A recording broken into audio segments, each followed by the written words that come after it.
Okay, good afternoon. What's your name? Good afternoon, madam. What's your name?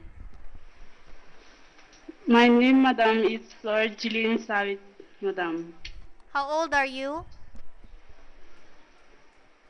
From Durok, ang madam, Isabela, madam. How old are you? 23, madam. Single or married?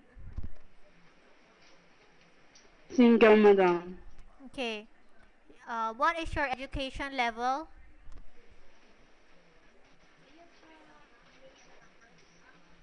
What is your education level?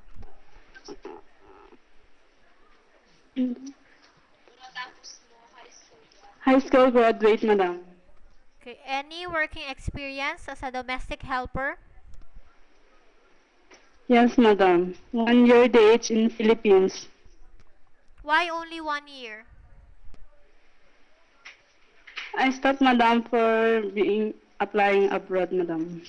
Okay. What are your main duties and responsibilities in this employer house?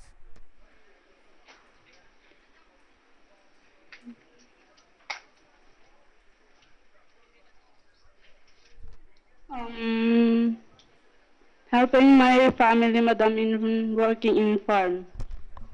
No, in the employer house, what are your main duties and responsibilities?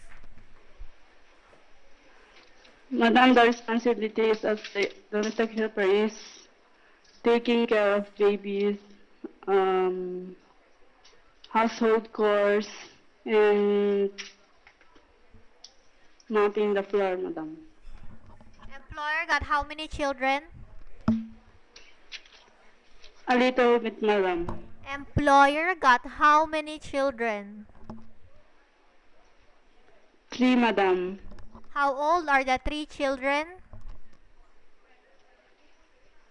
9 months and 5 and 7 years old, madam. Okay, why do you want to come to Singapore?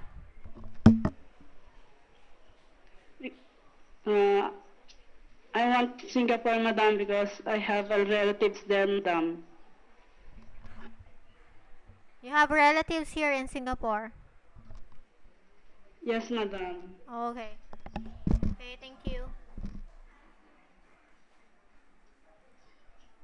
You pass back to Mom San.